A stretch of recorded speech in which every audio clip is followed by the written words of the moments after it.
right. First Sunday of 2020. Been thinking a lot about time over the last few days, and thinking. I'll stand right here, Jeremy. He's up there moving the camera, trying to follow me.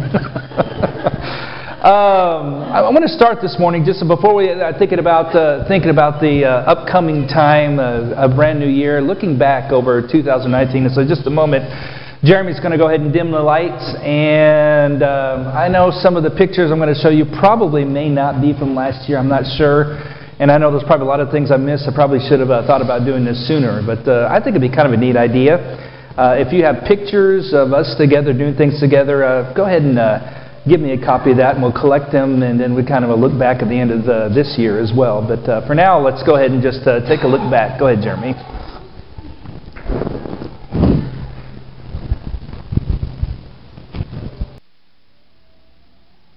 And I will thirst no more.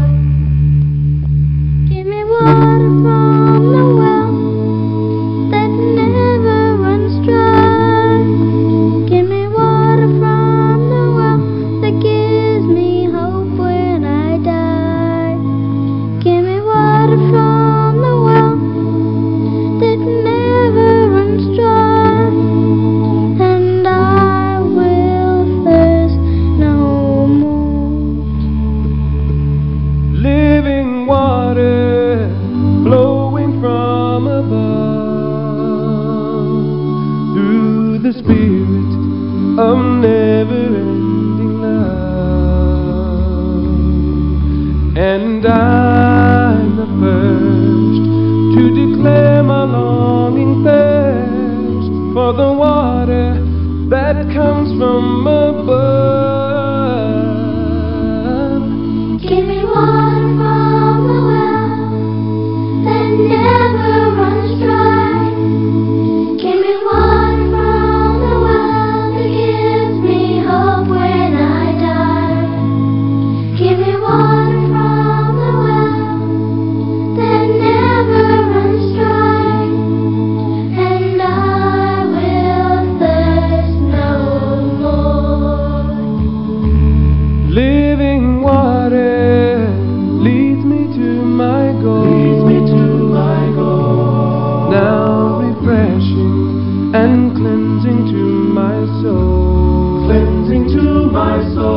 Truly I'm alive, and I know I can't survive without it, without the pure water's flow.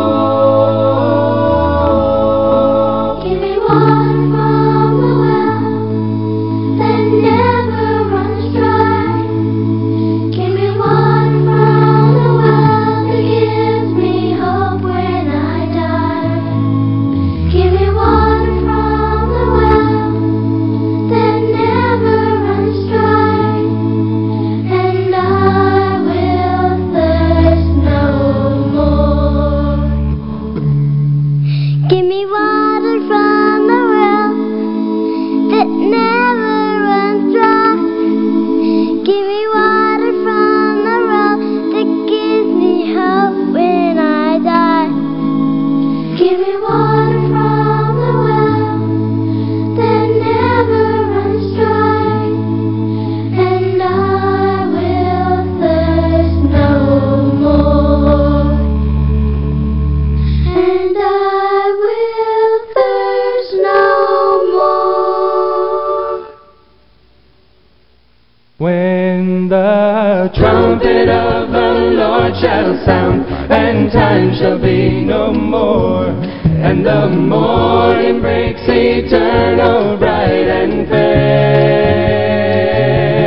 When the saved of earth shall gather over on the other shore, and the roll is called up yonder, I'll be there.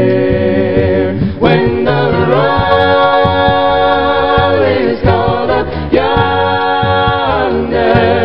when the roll is called up yonder, when the roll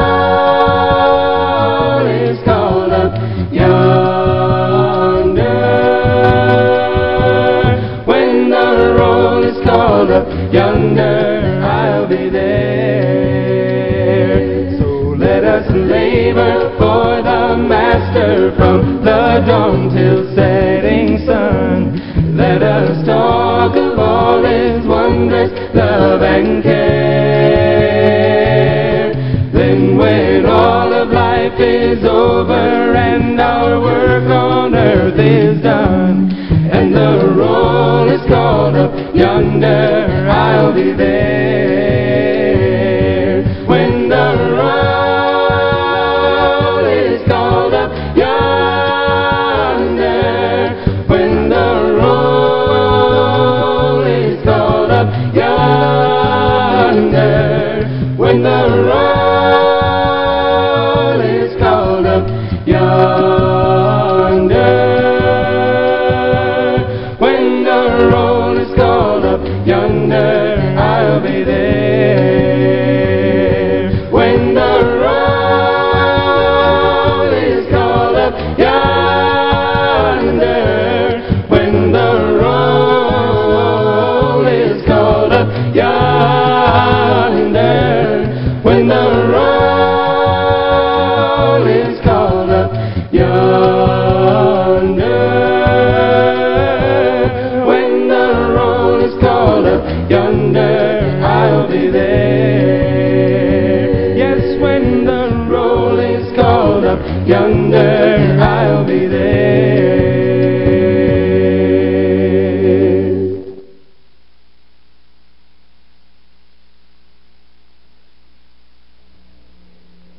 Father of love, Lord of all creation, I will bless your name forever and ever, and praise you. I will declare your grace and your mercy, and tell of your unfailing love. Your loving kindness, your loving kindness is good to all. Your wings of mercy, your wings of mercy lift me when I fall. Your loving kindness, your loving kindness meets my every need. You cleanse me from unrighteousness, and you give new life to me. Father of love, Lord of all creation, I will bless your name forever and ever, and praise you. I will declare your grace and your mercy, and tell of your unfailing love. I didn't realize that until looking at all of those pictures, yes. And so as I've been reflecting on the new year, and here's some of the things that kind of came to mind. First thing is that we live within the bounds of time. And I was just thinking about this last week because I was sitting at my desk thinking about all of this.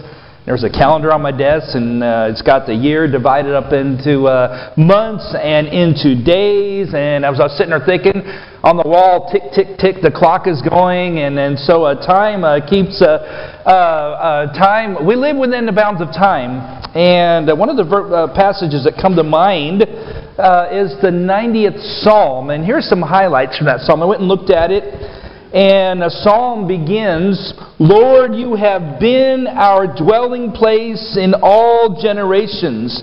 Before the mountains were born, or you gave birth to the earth and the world, even from everlasting to everlasting, you are God. From eternity to eternity, God is God. God is ageless. God is timeless. And from the beginning, from forever, God is.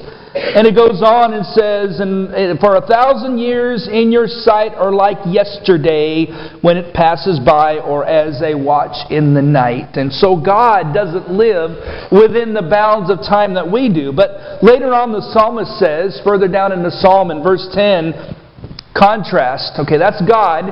And the psalmist says, as for the days of our life, they contain 70 years, or if due to strength, 80 years.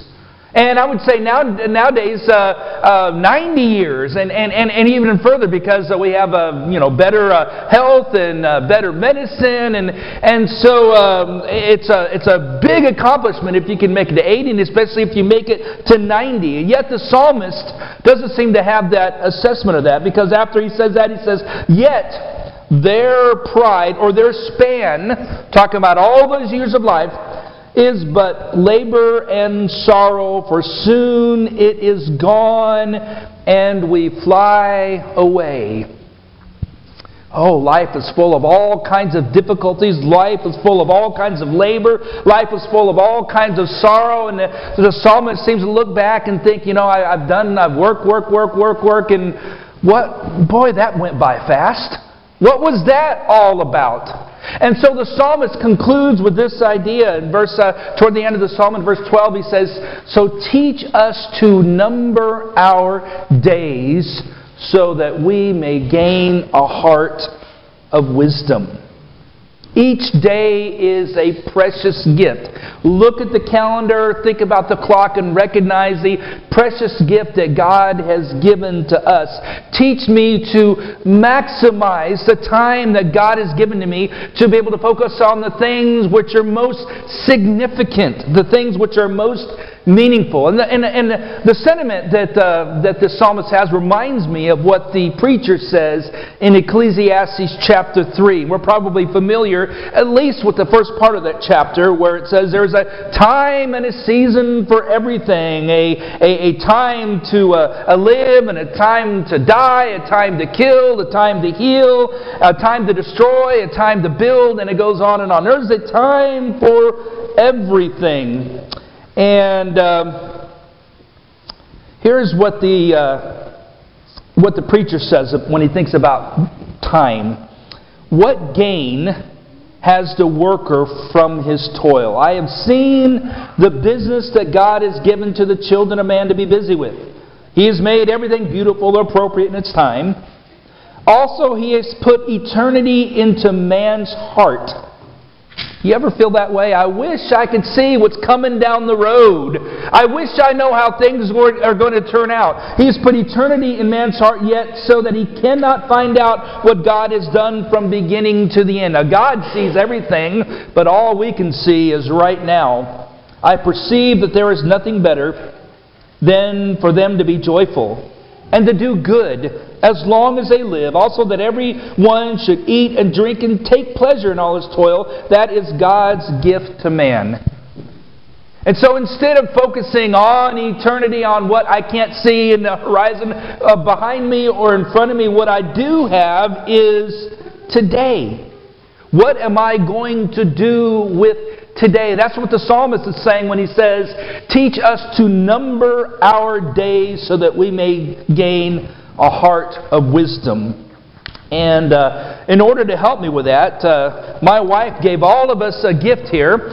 This is a Christian planner, and it's not like other planners, because you can see the difference immediately when you open it up. There are some instructions on here, and there is a vision board in the very front part here with a bucket list and things that I'm going to do daily, 1 to 2 times a week, 1 to 2 times a month, 1 to 3 times a year, 2020 goals, and each week there is a space for weekly sermon notes, weekly reflection, Bible study notes, action items for me, for God, and for others, and a daily habit tracker. And so this is a tool that my wife has given every single one of us in the family to help us to number our days so that we can gain a heart of wisdom.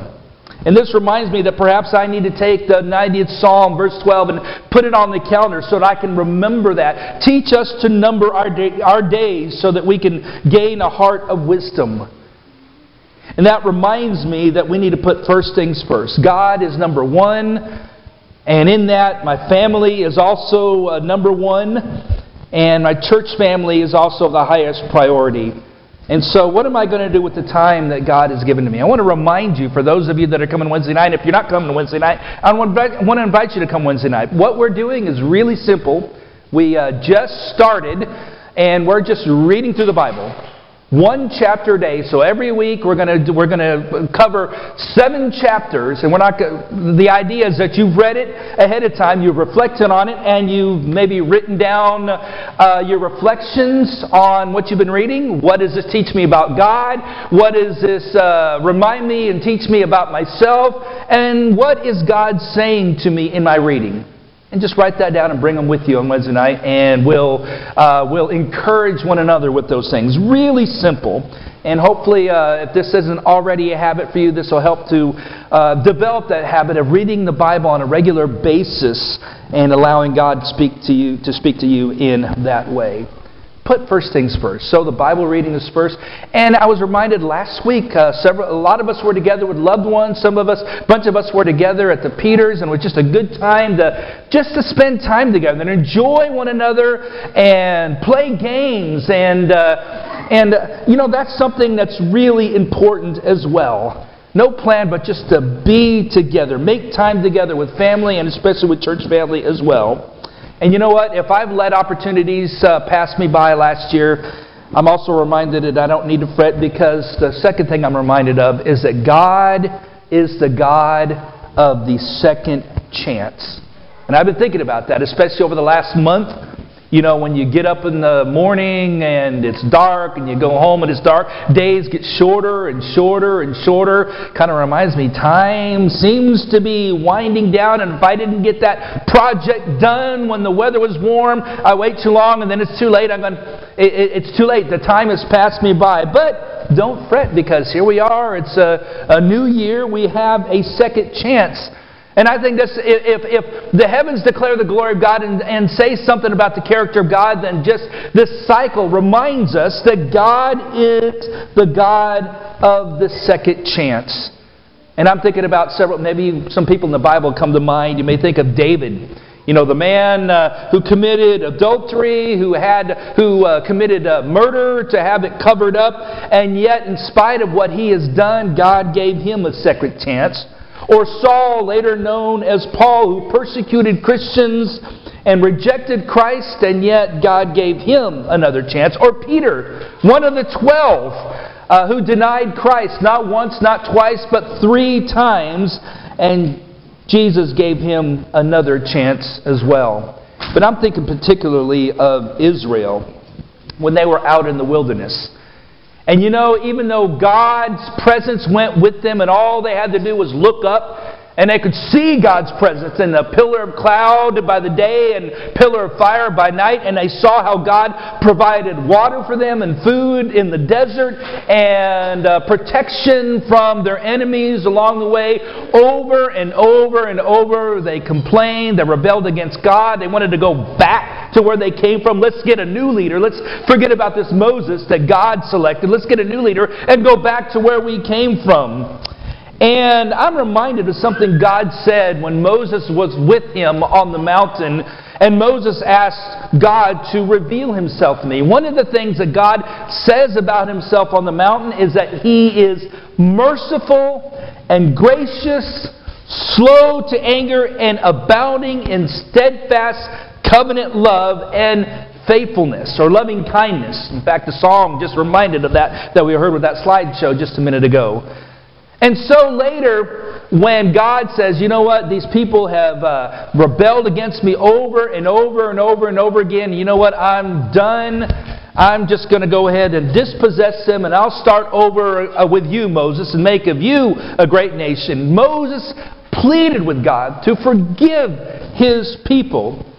And Moses says to God, the Lord is slow to anger and abundant in covenant love and abundant in loving kindness, forgiving iniquity and transgression, but he will by no means clear the guilty, visiting the iniquity of the fathers to the children to the third and fourth generations. What is Moses doing?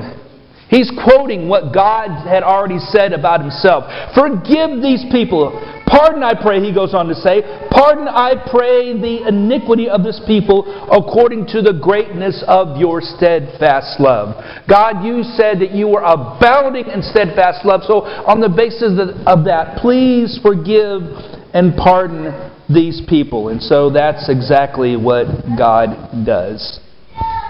One of the people that I'm reminded of about God giving the second chance is the guy that was the prison minister in Leavenworth, Kansas.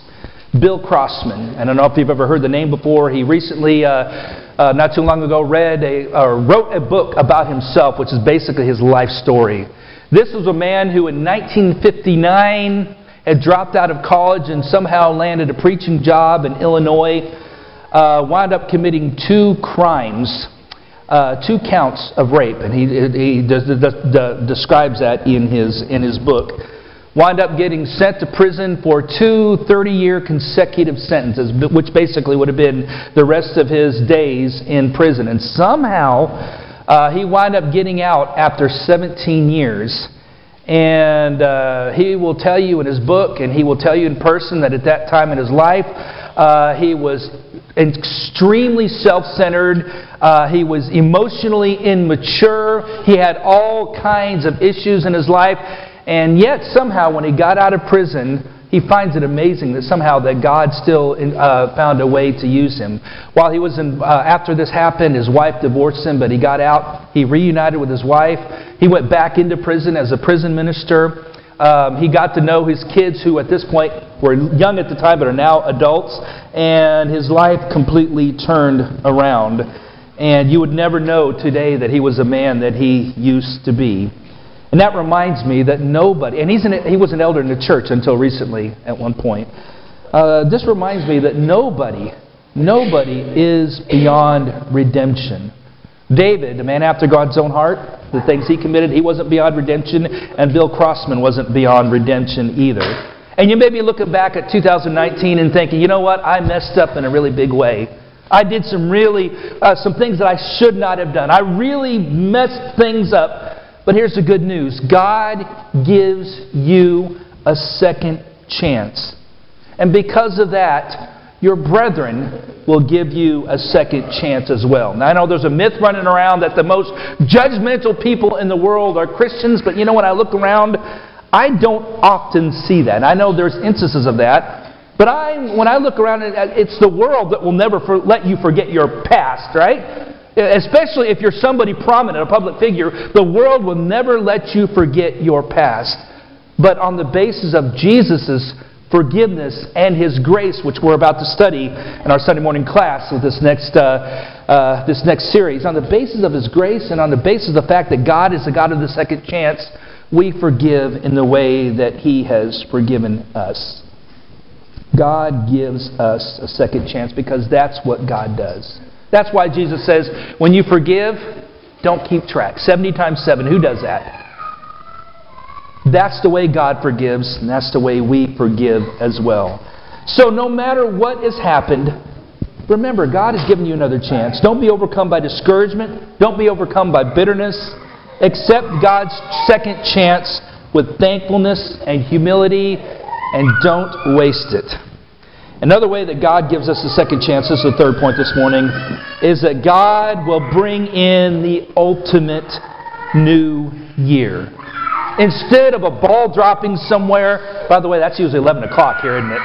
When we lived back east, it was kind of neat to actually for it to drop at the time when the year was ending. But instead of a ball dropping, it'll be a trumpet that sounds. And the Bible paints a wonderful picture of this.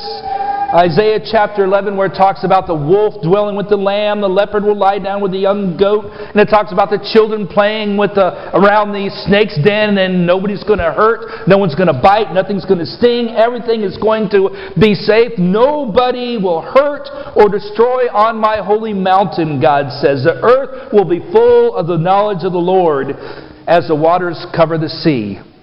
And then Revelation gives us this picture. Revelation chapter 21 says, I heard a loud voice from the throne saying, Behold, the tabernacle of God is among men, and He will dwell among them, and they shall be His people, and God Himself will be among them. And He will wipe away every tear from their eyes, and there will no longer be any death, and there will no longer be any mourning or crying or pain. The first things have passed away. And He who sits on the throne said, Behold, I am making all things new. And He said, Write, for these words are faithful and true. I am making all things new. There will be a new heaven and a new earth. We'll live in the new Jerusalem. We'll have a new body. We'll have a new name. We'll sing a new song. I am making all things new. And that sounds pretty good to me. And sometimes we look forward to that, don't we? Sometimes we look back at the previous year and we're glad that that year is over. And I can remember there's been some particular bad ones. 1989 was a pretty bad year for me. And some of you know my story, maybe some of you don't. But at the time, I was married to an abusive wife. Yes, that happens. Not Stacy. I was married to an abusive wife, and she committed adultery. She did not want to stay married, and no matter how hard I tried to hold on to the marriage, it became apparent that it wasn't going to work. And finally, one of the elders of the church told me, you know what, you can't force her to stay. Just let her go. And then he told me, you know what, I was physically and emotionally a wreck. And it was affecting me. I couldn't even focus when I was at work. They put me on light duty because I was a mess. But I remember the elder told me in his gentle, wise voice, this will pass. And I know that sounds kind of trite. You know, everybody says that. But it was true. It was true. It did. I look back at it, it seems like a very distant memory now. It was true that this will pass. And I remember not too long ago, 2006 was a bad year for us as well. And it was right around that time frame that we lost Stacy's mother. And for a while she was flying down every week after her mother had a stroke, flying down every weekend to be with her mother. And it was right around that time frame we had the first cancer scare. And she wound up having to go into surgery, and without the support of her mother, they had to take her thyroid. But you know, like everything else, it passed as well. And for some of you, this may have been a bad year. Maybe you lost somebody that you loved. Maybe something has happened with your health. Maybe something has happened with your livelihood, with your job, or with your family. And it's just been a bad year. But like everything else, it will pass. The Bible reminds us that the best is yet to come. Romans chapter 8 and verse 18 says, I consider that the sufferings of this present time are not worthy to be compared with the glory that is to be revealed to us. And what that reminds us is that the best is yet to come. Revelation chapter 21 says, there is no night in the New Jerusalem. In other words, when that new year comes, it will never end. It'll be an eternal new year. Have you ever had a moment in your life or a time in your life when you say, you know, I don't want this to ever end because it's been so good and so peaceful? I remember our second trip to the Atlantic Ocean, not the first one. The first one, we went to Maine. If you want to go to the beach, don't go to Maine, okay? We went to, the beach was warm enough, but we couldn't get into the water because it was freezing cold. The boys ran down into the water and they turned right back out and came back out. So the next time we decided to go to the Atlantic Ocean, we said, let's drive south. And we kept driving. We didn't know where we were going. And when we saw palm trees, I said, let's stop here. And so we wound up just into South Carolina. North Myrtle Beach, I believe, is where we're at. And so we spent some time there. We camped out. We cooked out. We spent our days at the beach. And it was just a really good time together as a family. It was peaceful. And we just really enjoyed our days there. And I remember when we packed up to leave, as we were driving away, where you could actually see all the umbrellas lined up on the beach. You remember that? And Stacy looks over and goes, I want to be there. And so, you know, this eternal day, it's going to be like that. It will never end. It'll be a time of peace. It'll be better than it's here. The best is yet to come. And so I think it's going to be something like that. It'll be so good. Not only do you not want it to end, it will not end. And that's the picture that the final chapter of the Bible gives us. God has provided us hope. And that's what this is. That's what this is all about. God has provided us hope, and He did it through Jesus. That's why He came from heaven to earth. That's why He died on the cross. That's why He rose from the grave. That's why He ascended, and He's coming back. And that's what we have to look forward to. And if you have not accepted Jesus as your Savior and Lord, if you accept that He died on the cross for your sins and that He rose from the grave and you're ready to accept His Lordship over your life and you're ready to go down into the water, and He'll wash away all of your sins, and you can have the same hope that the rest of us do. And if you've already done that, then be encouraged. This is a new year, but the ultimate new year is coming. Once again, welcome to 2020. Think about these things and be encouraged as we stand and sing.